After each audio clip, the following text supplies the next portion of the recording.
on the M Performance coils. Manual. What a beautiful car. This thing is just gorgeous. The paint is in really good condition. Makes me miss my old M2. These cars just have such a presence to them. And he's a manual guy. Would love to see it. All right, guys, so this is the lip right here. Like I said, this is from Souvenir. We haven't installed this on a car yet, so we don't quite know how it's gonna fit. But we're gonna do the basics. Do some 3M. We'll do some self-tapping screws, and then we'll do some nuts and bolts, just a couple. I think nuts and bolts will probably go right up here.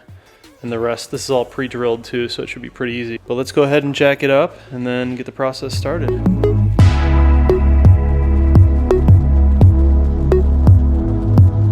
All right, guys, so here's the lip. We're gonna do a little test fit first and throw it up to the bumper. We got the M2 on jack stands. So the fitment, as you can see, just from slapping it on here, is really, really good. Go around the edge. I mean, butt to butt on each edge of the bumper. First thing I like to do is look at the lip, get under the car, and look where the factory bolts are. Sometimes you'll reuse factory nuts and bolts or like the plastic rivets that they have. And then sometimes you'll be drilling. It just depends on the lip and where it came from and how well prepped it is. But I think this one is gonna end up being kind of a mix of both.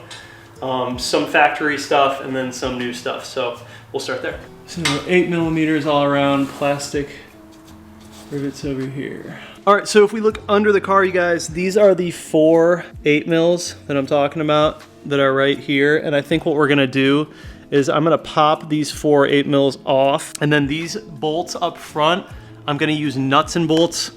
Anytime you guys are doing front lips, at least put a couple of nuts and bolts on the front lip rather than just using only 3M and self-tapping screws, because it will come off. It's just a matter of when, not if. Taking these 4 8mm out will give me access to behind here, and then I can put my holes where I want them. The rest is gonna be self-tapping. It looks like it kind of just goes through the edge here, and then of course 3M, and that will be plenty to hold this on. This is also a very light lip, so before you do anything, make sure you guys clean the bottom ends of your bumpers. Just use isopropyl. You can get this anywhere, Walgreens, CVS, Amazon.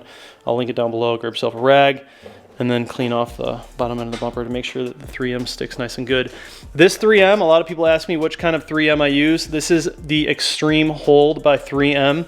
I think it's up to like a 30-pound test, but this is the stuff you want. A lot of the stuff that they give you with these, it's like this stuff, does not work very well at all. Get this stuff. All right, so I threw all of the 3M on that I'm gonna use for this.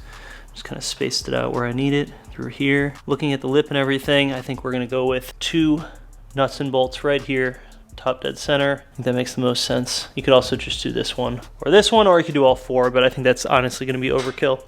The rest of these holes, you have 4 on each edge, 4 on each edge. Those will be self-tapping screws. And that should be plenty to hold this onto the front of the bumper, even at high speeds. So what we'll do first is we're gonna take off all of the red portions on the 3M, go ahead and stick it onto the bumper, make sure we're happy with the placement, and then we'll start with the drilling of the holes for these 2. We only need to drill out 2 for the nuts and bolts, and then the rest of it's self-tapping, so we can just literally screw it in.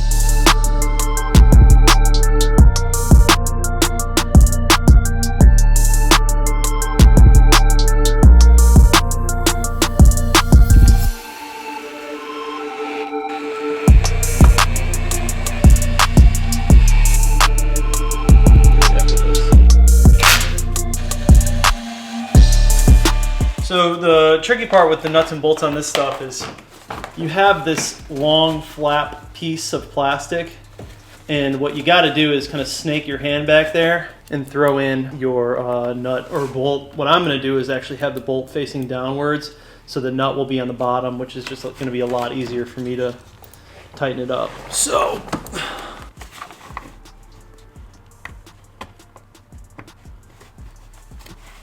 here we go.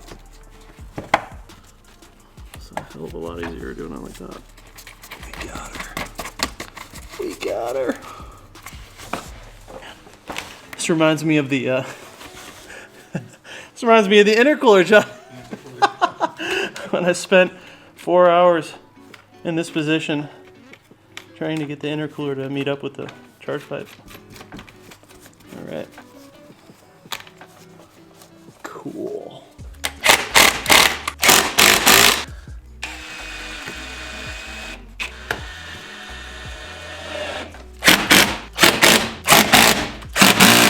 All right, so here's the finished product of the lip. We're still up in the air here and we're gonna go get some other footage for you guys, but just do a quick little recap and show you guys up close while it's jacked up, all of the fitment and everything. This, it's dead on. The fitment is very, very good with this lip.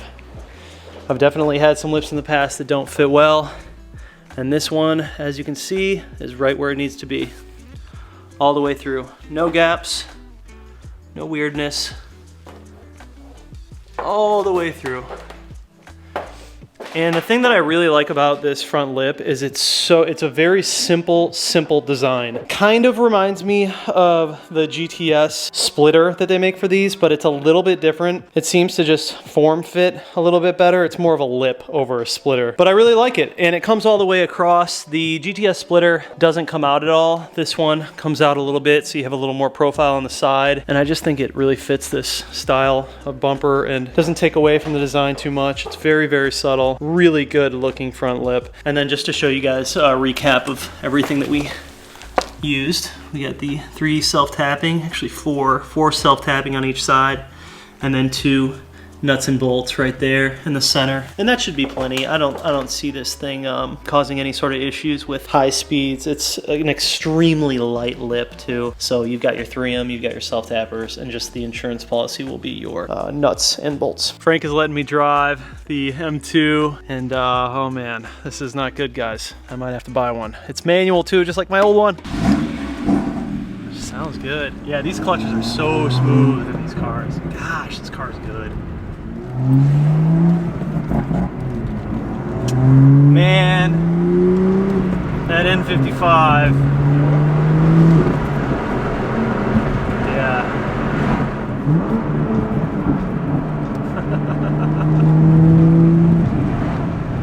So you have pretty much everything I had on my car. Stage 2, front mount intercooler, intake. You have dowmpipes? Or downpipe? Yeah, yep. Downpipe, and then I have a catted high flow cat. High flow catted downpipe, and then you have, it's a stock exhaust system. Stock exhaust. So you got the diverter valve, you've got the boost pipe, right? And then the charge pipe, and then the M Performance coilovers, yep. Right?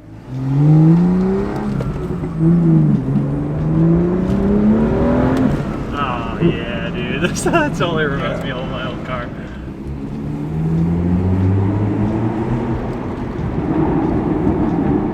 All right, we just parked up at the spot.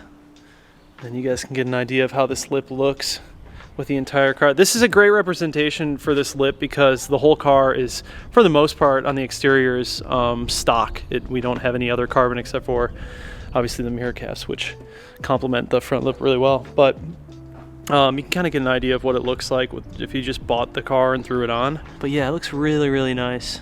That's a great lip. So you can kind of envision it. I mean, it's I ran a very similar lip on my M2 to this, and then I ended up going to the Vorsteiner style lip, which I also really like, that Souvenir sells as well. But those, you know, and then continuing into obviously your side skirt extensions and then whatever you want to run on the rear. It's nothing too crazy. Like, it doesn't stick out too far. It's, you know, 2 inches, something like that, maybe, but it looks really good, man. Then he's also got the CSF front mount intercooler here. So that'll probably do her. If you guys are interested in buying this lip, I'll have it linked down below. Looks really good. Frank, thank you again for letting me use your car today. Appreciate it. All right, guys, so we're gonna wrap this one up. Like I said, I'll have it linked down below. Big shout out to the guys over at Souvenir for sending out the lip today. But that'll do it. Thanks so much for watching. See you in the next one. Peace.